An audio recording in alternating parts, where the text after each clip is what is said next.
Good evening, everybody. This is John Seville from Acorn Wealth Corp, and here's your executive summary. What a day! We talked about last week that the S&P 500 had been breaking down below the open range of Friday's options expiration, and that we could be in store for a correction. And did we correct? Oh, yes, we did. Big drop today based off of the problems in Greece, and of course the concerns of what that is in international banking with these incredibly low still interest rates. So, but we're not here to talk about fundamentals. We are technical analysts, and this was all in the cards. We can see that the S&P 500 had been breaking below zero on the money flow days before this had actually occurred. So the market had already factored this in, or the smart money had, and there was lots of money to be made today. Still lots of money to be made. So let's have a look at where those opportunities are. Now the S&P 500 has now broken down, and we look like we're probably going to break further. It will probably be a grinding drop. Nothing goes straight down, but just remember that everyone's been so used to the market continually going up that every big drop we always think, well, that's the worst of it.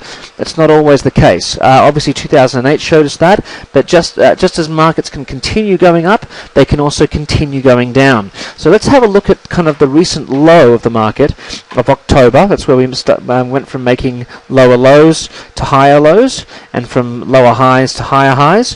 We've been making those higher lows since October, so we measure the Fibonacci from there. This tells us that we're in store for a drop to at least 2015, more likely down to 1985, and then possibly lower to these levels here, 1940, and then 1910. Or 1894 as the Fibonacci would suggest. But if you look at these levels, this is basically where the previous support was here. This is where the previous support was here.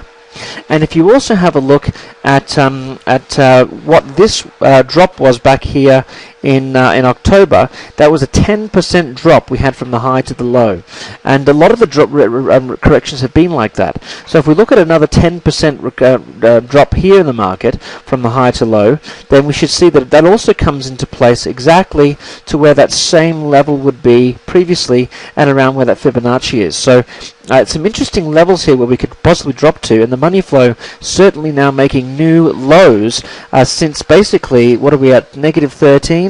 We're looking at the low of almost what the money flow was when we were back here in October. So we're seeing massive divergence because this has been dropping the whole time, and we have now have as much smart money basically interested in the market as they did when the market was at 1810, excuse me, at 1860. So that's obviously worth looking at. Now, in terms of having a look at the shorts, there's quite a few, but I'll try and limit it down to the ones that the favourites so far. I'm only halfway through the scan, and I've already found a bunch. So these are the ones that I like so far. CRZO. This is a oil and gas play. Energy's broken down. This was an ascending channel, which is a bearish pattern, and you can see that started to break. It's broken its trend line, so any break below the 48.80 level, I'd be looking at that as a short, down to 41.90, and I'd be looking at a stop loss at 52.54. To look at the next one, EIGI. This is a head and shoulders pattern, so CRZO is probably ready now. EIGI not ready yet. This needs to break the support line, and if it breaks support, so kind of in around that 1930 level, that could be a nice short down to 1630, but that's still a wait for me. GEVO. Had a nice drop today of 12%, so we can't really find the trade on the daily chart. We have to go to the hourly chart to find the trade, and I would be looking at this as if this can rally back up into resistance, I'd basically be looking for a short on that from $3.35 down to $3.03 with a stop loss at $3.47. Okay. And again, you can see the money flow coming negative now as well on this one. Okay, so UTIW. Next on the list, this is one of the ones we picked as a long back in May, went all the way up to our target here, has pulled back and is now rolling over, so we're long now becoming a short, and I'm liking this as a possible drop here.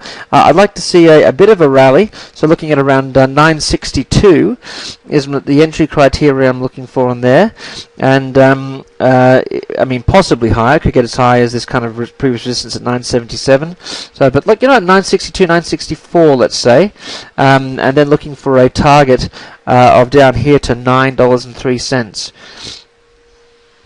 In terms of a stop criteria, I'd be looking at 9.93, so about 30 cents of risk for about 20 cents of reward. Excuse me, 20 cents of risk. My math's terrible here. So we're looking at 9.93. Yes, sorry. So 30 cents of risk for 60 cents of reward. Okay. Next. CORT.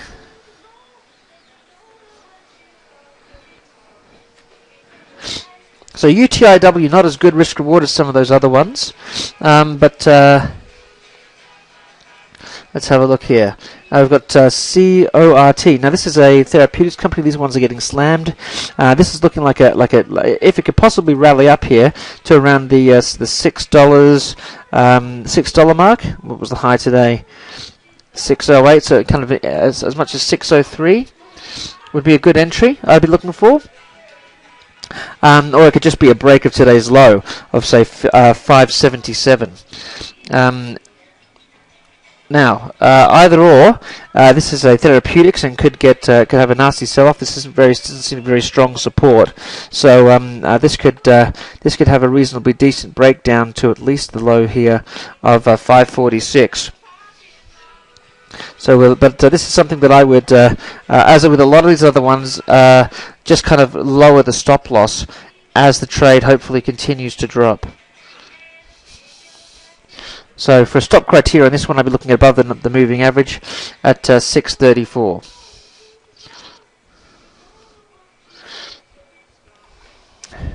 Let's have a quick look if we can tighten that up any more.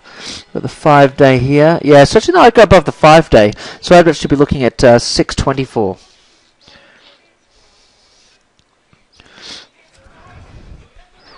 Okay. Last two, Red Hat.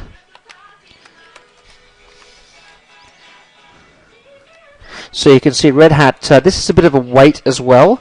So we've got 1, 2, 3, 4 that I like for now. So far, this one's a bit of a weight. I want to see this one break down. So 5 ready now, and 2 weights, including this one. And this one I'm looking for this pattern to play out. So we've basically got this long-term ascending wedge, and rising wedge, I should say. You can see it's consolidating as it goes up. We're coming down to support, which is why I don't want to short it here, because it's between resistance and support, so equal risk-reward. So I'll be looking for this to kind of rally back up to that resistance, to enter at around 78, or I'll be looking for a breakdown of this trend line. But this is a watch as well, and something we'll continue to look at. And finally, CTCT looks really nice, just kind of rolled up and is just rolling over here, and so I like this for a breakdown of today's low of 28.12, so looking at 28.07, and I'd be looking at it as a momentum trade, so I'd be looking at this to kind of potentially get down as low as what it was previously. So looking at 28.07 down to this level at 25.89, just to look at let's have a look at this previous level.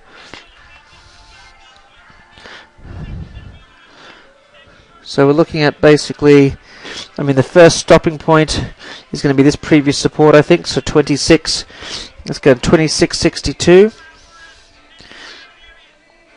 as a first target, but I think this could possibly just go much lower if the market obviously continues to dive. So I'd be looking even as low as 25.37 as the next target down there. But with these, I just continue lowering the stop loss. So these are all the ones so far. But there's been plenty. Just to give you a few that I'm still yet to look at. I mean, EXTR looks great as a short. FLDM looks like a good short. TUES looks like a good short. It's a matter of really kind of looking at where the WFM, Whole Foods Markets, looks like a good short. So just to give you an idea, there's a lot of good shorts out there. It's a matter of just making sure it fits the pattern that you're comfortable with and that the risk-reward is right. So with that, we'll finish up. Happy trading and have a great night.